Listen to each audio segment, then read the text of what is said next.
Tidak usah berpikir ke arah sana. Ayo kita kuatkan iman kita kuatkan semuanya, kita kerjakan satu niatnya lillahi ta'ala. Ya dunia nanti akan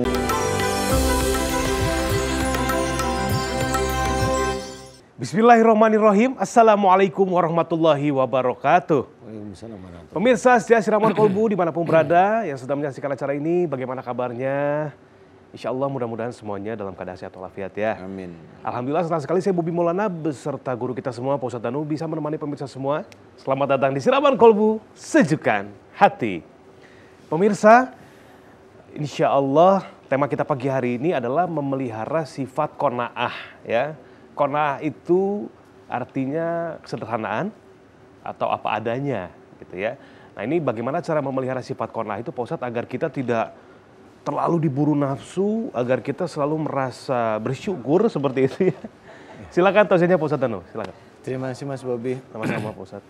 Bismillahirrahmanirrahim. Assalamualaikum warahmatullahi wabarakatuh. Waalaikumsalam warahmatullahi. Amin ya rabbal alamin. Amin. Alhamdulillah, mudah-mudahan di pagi hari ini kita diberi kesehatan dan juga hidayah oleh Allah Ta'ala. Amin. Amin. Tema kita memelihara sifat qanaah. Yep. Ini kelihatannya ringan tapi sulit ya. Iya. Lapang dada itu sulit ya. Jadi kalau kita berlapang dada itu kalau pas hati kita seneng, uang kita banyak, rezeki berlimpah, pekerjaan tidak seret, itu kena. Tapi kalau waktu pandemi ini, aduh, banyak orang yang keluh kesah ya. Lapang dada ini sebenarnya khususnya dalam hal mendapatkan ujian demi ujian dari Allah Ta'ala. Itu kita harus memahami bahwa berlapang dada itu dibutuhkan. Karena salah satunya yang harus kita ketahui adalah salah satu ayat Quran yang kita sering sekali mendengarkan. La yukallifullahu nafsan illa wus'aha. Jadi ayat ini menceritakan bahwa Allah itu tidak akan membebani seseorang kecuali dengan kesanggupannya. Jadi Allah sudah menakar kesanggupan hamba-hambanya itu seberapa, ujiannya itu sudah ditakar oleh Allah Ta'ala. Dan di situ diceritakan bahwa Allah tidak membebani, bahwa itu ujian bagi dia.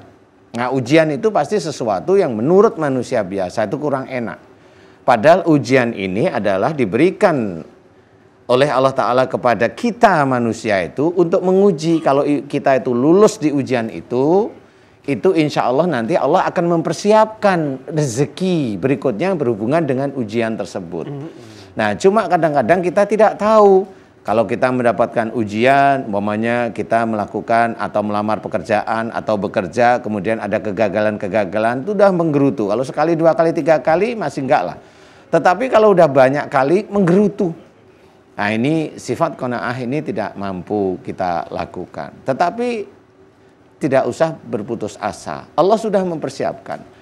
Apapun bentuknya, ujian dari suami yang jengkelin, ujian dari istri yang grogotin, ujian dari anak yang ngeyel.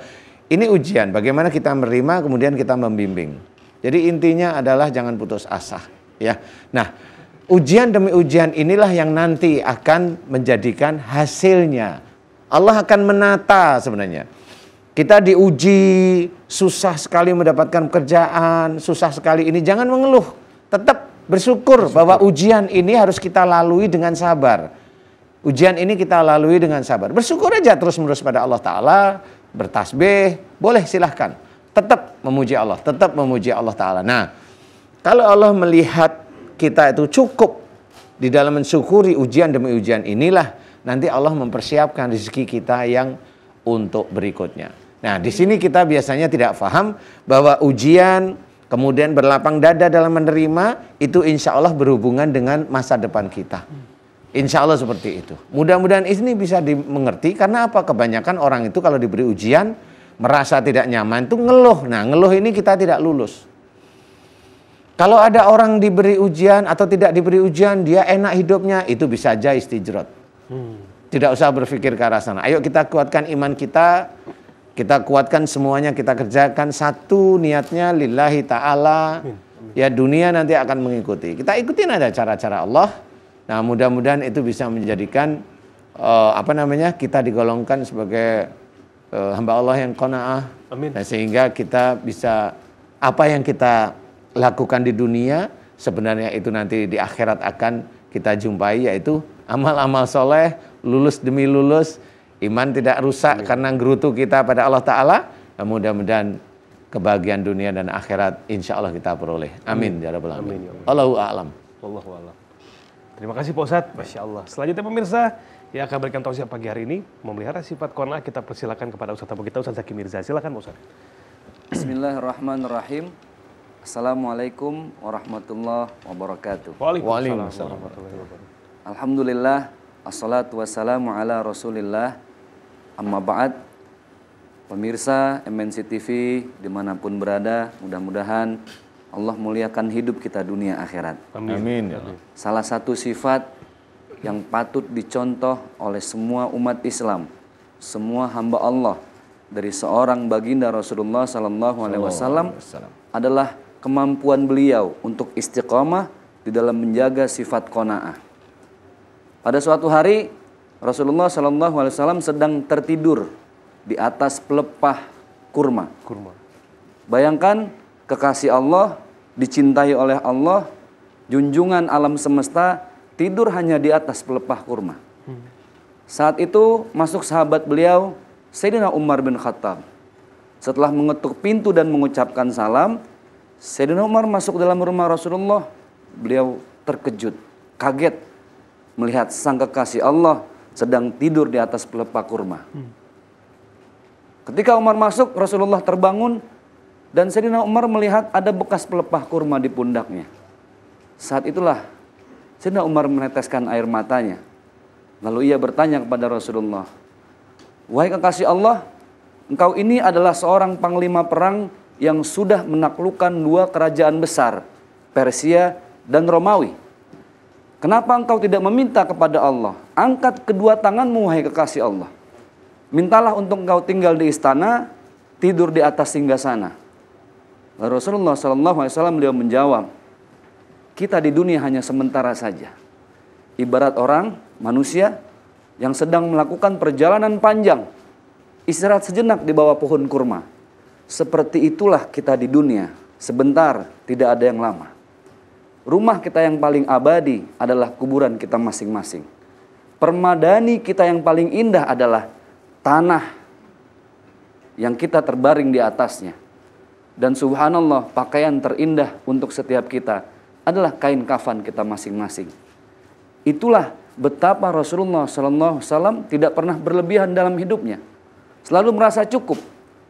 Karena kalimat cukup yang paling dahsyat itu adalah ketika di hati cukup ada Allah. Tidak ada yang lain. La haula wa la quwata illa billahil aliyil azim. Ketika ada rezeki, ingat Allah. Ketika ditimpa musibah, ingat Allah. Dirundung masalah yang tidak pernah selesai pun, ingat hanya kepada Allah Subhanahu wa ta'ala. Hasbunallah wa ni'mal wakil, ni'mal maula wa ni'man nasir. Itulah rasa qanaah yang paling dahsyat yang dicontohkan langsung oleh baginda Rasulullah sallallahu alaihi wasallam. Cukup Allah di dalam hati kita. Ma fi qalbi illallah, maka dunia akan terasa luas.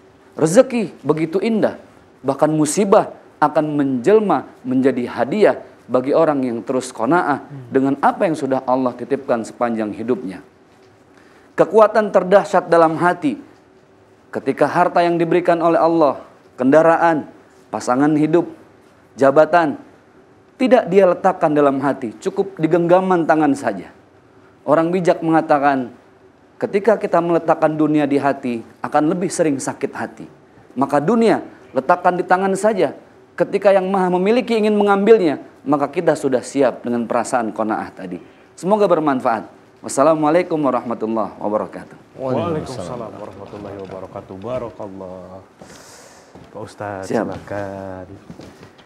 Pemirsa, cara untuk memelihara sifat qanaah adalah dengan cara bersyukur atas apa yang sudah Allah berikan kepada kita. Pandai-pandai bersyukur, mudah-mudahan Allah terus berikan kenikmatan untuk kita.